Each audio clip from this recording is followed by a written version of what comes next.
Hello guys, welcome back to my channel. आज हम पढ़ने वाले हैं यूपी पीसीएस का सामान्य अध्ययन प्रश्न पत्र 2, जिसमें भारतीय संविधान और राज्य व्यवस्था से रिलेटेड कुछ क्वेश्चंस हैं जो प्रीवियस ईयर में पूछे गए हैं। तो सबसे पहले 2023 का क्वेश्चन देख लेते हैं। फर्स्ट क्वेश्चन है, प्रस्तावना को भारतीय संविधान का दर्शन क्यों कहा जाता है, जिसका आंसर 125 वर्ड्स में मेंशन है और ये दृष्टि की बुक है, तो आप देख सकते हो, दृष्टि की किताब है। इसी का ये मेन सॉल्व पेपर है जिसमें से हम क्वेश्चन देख रहे हैं। तो आंसर पे आते हैं। प्रस्तावना से तात्पर्य है कि भारतीय संविधान के जो मूल आदर्श हैं उन्हें प्रस्तावना के माध्यम से संविधान में समाहित किया गया है। संविधान की प्रस्तावना में उस मौलिक दर्शन और मौलिक मूल्यों का उल्लेख है जो हमारे संविधान के आधार हैं और जिन्हें संविधान प्राप्त करना चाहता है। यह संविधान को दिशा और उद्देश्य देता है। प्रस्तावना में कुछ शामिल संविधान के दार्शनिक पक्ष को समेटे हुए हैं। तो दार्शनिक पक्ष मेंशन है संप्रभुता, समाजवादी, पंथ निरपेक्ष, लोकतांत्रिक। गणतंत्र शब्द भारत की प्रकृति के बारे में और स्वयं स्वतंत्रता एवं समानता शब्द के भारत के नागरिकों को प्राप्त अधिकारों के बारे में बतलाते हैं। संप्रभुता, भारत एक संप्रभुता देश है, वह अपने बाह्य और आंतरिक दोनों मामलों पर निर्णय लेने के लिए स्वतंत्र है। समाजवादी का क्या अर्थ है? लोकतांत्रिक समाजवादी अर्थात यहाँ उत्पादन और विवरण के साधनों पर निजी और सार्वजनिक दोनों क्षेत्रों का अधिकार है। भारतीय समाजवाद का चरित्र गांधीवादी समाजवाद है।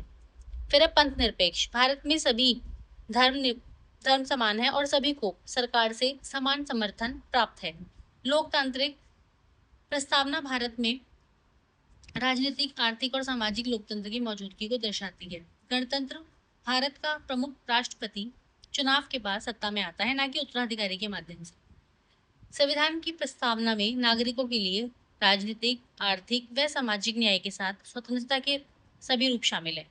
प्रस्तावना नागरिकों को आपसी भाईचारा व बंधुत्व के माध्यम से व्यक्ति की गरिमा और एक देश की एकता और अखंडता सुनिश्चित करने का संदेश देती है। प्रस्तावना में प्रतिबंधकारी शक्तियां भले ही ना हो, परंतु ये हमारे संविधान की आत्मा है। तो ये एक पूरा क्वेश्चन 125 वर्ड्स में खत्म हो गया है, ये आप देख सकते हैं। क्वेश्चन नंबर 2 पे आते हैं। 42वें संविधान को भारतीय संविधान का पुनः लेखन क्यों कहा जाता है? Why the 42 amendment is called a revision of the Indian Constitution? तो इसका आंसर भी 125 वर्ड्स में दिया हुआ है, देख लेते हैं। 42वें संशोधन अधिनियम को मिनी संविधान के रूप में भी माना जाता है क्योंकि इसमें भारी संख्या में संशोधन किए गए। इसने भारतीय संविधान की मूल संरचना को बदलने का प्रयास किया। इसे 1976 में इंदिरा गांधी सरकार द्वारा राष्ट्रीय आपातकाल के दौरान लागू किया गया था तथा स्वर्ण सिंह समिति की सिफारिशों को प्रभावी बनाया गया था। 42वें संविधान संशोधन अधिनियम 1976 द्वारा किए गए संशोधन क्या क्या है वो देख लेते हैं। प्रस्तावना, 3 नए शब्द समाजवादी, पंथ निरपेक्ष और अखंडता जोड़े गए। 3 नए निर्देशक सिद्धांत समान न्याय और मुफ्त कानूनी सहायता, उद्योगों के प्रबंधन में श्रमिकों की भागीदारी और पर्यावरण, वन और वन्य जीवन की सुरक्षा। मौलिक कर्तव्य, नए भाग 4th ए के तहत 10 मौलिक कर्तव्य जोड़े गए। बाद में 11वां 86वें संशोधन 2002 द्वारा जोड़ा गया। संसद, लोकसभा और विधानसभा का कार्यकाल 5 से बढ़ाकर 6 वर्ष किया गया। 44वें संशोधन द्वारा निरस्त। 1971 की जनगणना के आधार पर 2001 तक लोकसभा और राज्य विधानसभाओं की सीटें फ्रीज कर दी गई। संघवाद, संघवाद में क्या है? केंद्र को किसी भी राज्य में कानून और व्यवस्था की स्थितियों से निपटने के लिए सशस्त्र बलों को तैनात करने में सक्षम बनाया। शिक्षा, वन, जंगली जानवरों और पक्षियों की सुरक्षा, वनज और माप, न्याय का प्रशासन, एससी और एचसी को छोड़कर सभी अदालतों के संविधान और संगठन संबंधी 5 विषयों को राज्य सूची से संवर्धित सूची को स्थानांतरित किया गया। कार्यकारी, राष्ट्रपति मंत्री परिषद के अनुसार कार्य करेगा। न्यायिक, संवैधानिक संशोधनों को न्यायिक जांच से परे बनाया। एससी और एचसी की न्यायिक समीक्षा और रिट क्षेत्राधिकार की शक्ति में कटौती की गई। अखिल भारतीय न्यायिक सेवा के निर्माण का प्रावधान इत्यादि। फिर आपातकालीन प्रावधान, राष्ट्रपति को देश के एक हिस्से में आपातकाल घोषित करने के लिए अधिकृत किया। राष्ट्रपति शासन की अवधि को एक मुश्त 6 महीने से बढ़ाकर 1 वर्ष कर दिया गया। 42वां संशोधन अधिनियम 1976 सबसे विवादास्पद संशोधन बना हुआ है। यद्यपि 44वें संशोधन 1978 के द्वारा कुछ प्रावधानों को पूर्ववत करने का प्रयास किया गया, लेकिन 42वें संशोधन ने भारतीय संविधान पर हमेशा के लिए अपनी छाप छोड़ दी है। तो ये है इसका आंसर। क्वेश्चन नंबर 3 पे आ जाते हैं। न्यायिक सक्रियता के 3 दोष बताने हैं, 3 दोषों का वर्णन करना है, वो भी 125 वर्ड्स में। तो ये देख लेते हैं जल्दी से। Mention 3 demerits of judicial activism. न्यायिक सक्रियता का उस स्थिति से है, न्यायिक सक्रियता का अर्थ उस स्थिति से है। क्वेश्चन नंबर 3 देख लेते हैं। न्यायिक सक्रियता के 3 दोषों का वर्णन करना है 125 वर्ड्स में। सेम।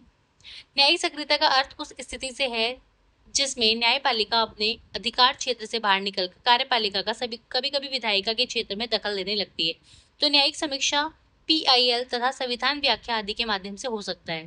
भारत में न्यायिक सक्रियता की नींव न्यायमूर्ति VR कृष्ण अय्यर, न्यायमूर्ति PN भगवती, न्यायमूर्ति जो चिन्नापा रेड्डी और न्यायमूर्ति DA देसाई ने रखी।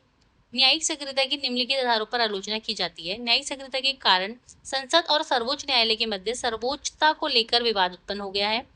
गोलकनाथवाद 1967 तथा केशवानंद भारतीवाद 1973 न्यायपालिका और संसद के मध्य संप्रभुता के विवाद के उदाहरण है। संविधान में वर्णित शक्ति पृथक्करण सिद्धांत का उल्लंघन करता है। उदाहरण 2021 में सर्वोच्च न्यायालय ने संसद द्वारा बनाए गए 3 कृषि कानूनों को लागू करने पर रोक लगा दी। न्यायालयों के बार बार हस्तक्षेप से सरकारी संसाधनों की गुणवत्ता, अखंडता और दक्षता में लोगों का विश्वास कम हो सकता है।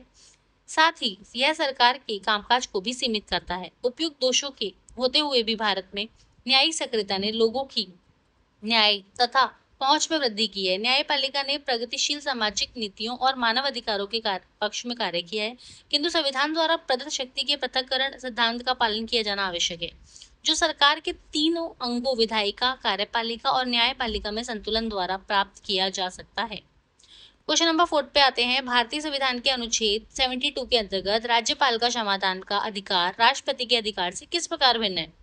इसका भी हमें 125 वर्ड्स में आंसर देना है। तो आंसर है भारतीय संविधान के अनुच्छेद 72 के अंतर्गत राष्ट्रपति तथा अनुच्छेद 161 के अंतर्गत राज्यपाल को क्षमादान की शक्ति प्राप्त है।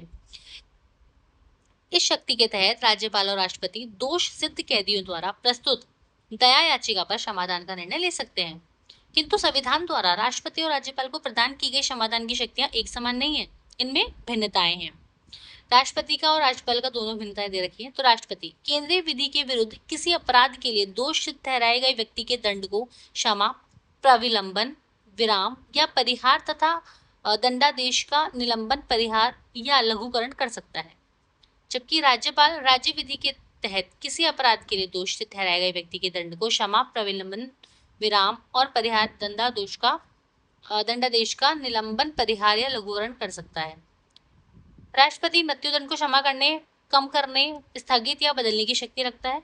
राज्यपाल राज्य विधि के तहत किसी मृत्युदंड को कम करने, स्थगित या बदलने की शक्ति प्राप्त, किंतु माफ करने की शक्ति प्राप्त नहीं है। राष्ट्रपति कोर्ट मार्शल सैन्य अदालत के तहत सजा प्राप्त व्यक्ति की सजा माफ कर सकता है, लेकिन राज्यपाल को कोर्ट मार्शल के तहत सजा पाए व्यक्ति की सजा माफ करने की शक्ति प्राप्त नहीं है। तो राष्ट्रपति की शक्ति और कार्यक्षेत्र संघ के कार्यक्षेत्र तक विस्तृत होता है, जबकि राज्यपाल राज्य विशेष से संबंधित रहता है, इसलिए राष्ट्रपति की शक्तियां राज्यपाल से अधिक है। नेक्स्ट क्वेश्चन है, प्रधानमंत्री की बढ़ती शक्तियों और भूमिका का आलोचनात्मक परीक्षण कीजिए, अन्यथा अन्य संस्थाओं पर इसका प्रभाव कैसे पड़ता है? प्रधानमंत्री हमारी शासन व्यवस्था का सर्वोच्च प्रधान होता है। प्रधानमंत्री की नियुक्ति राष्ट्रपति द्वारा की जाती है। वह भारतीय संविधान के अनुच्छेद 75(1) की शक्तियों का प्रयोग करते हुए देश के प्रधानमंत्री की नियुक्ति करता है। प्रधानमंत्री की बढ़ती शक्तियां एवं भूमिका। निजी कार्यालय PMO की शक्ति में वृद्धि। PMO में सलाहकारों कर्मचारियों की एक टीम है जो सीधे PM के लिए काम करती है। पिछले कुछ समय में इस टीम के आकार और प्रभाव में वृद्धि हुई है।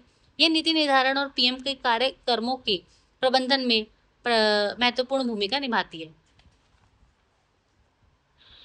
संरक्षण शक्तियों का विस्तार, PM की शक्तियों, वरिष्ठ अधिकारियों का नियुक्ति, बर्खास्त इत्यादि में विस्तार हुआ है। सत्ता का केंद्रीकरण होना, PMO द्वारा ज्यादातर मंत्रालयों की शक्ति को अपने हाथ में लिया जाना, ज्यादातर मंत्रालयों के कामकाज PMO द्वारा किया जाना, उदाहरण G20 मीटिंग का प्रबंधन इत्यादि।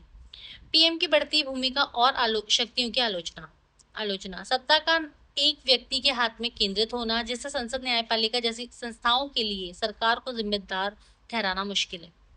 पीएम की शक्ति बढ़ने से अन्य संस्थाओं पर भी प्रभाव पड़ता है, उनकी स्थिति कमजोर हो जाती है। पीएम के पास ज्यादा शक्ति से निर्णय गुणवत्ता प्रभावित होता है। निर्णय से पूर्व दूसरों से परामर्श विकल्पों द्वारा पर विचार करने की संभावना नगण्य हो जाती है। अन्य संस्थानों पर प्रभाव। संसद के सरकार के विधायी कार्यों पर पीएम के नियंत्रण ने संसद के लिए सरकार की जवाबदेही को कठिन बना दिया है। सिविल सेवा। पीएम की बढ़ती शक्ति नियंत्रण के कारण सिविल सेवा के लिए अपनी निष्पक्षता बनाए रखना कठिन है। प्रभाव। न्यायाधीशों की नियुक्ति में पीएम की शक्ति ने कार्यपालिका की स्वतंत्रता के बारे में चिंताएं बढ़ा दी हैं। मीडिया। मीडिया के साथ घनिष्ठ संबंधों के कारण पक्षपात और सेंसरशिप के आरोप लगाए जाते हैं।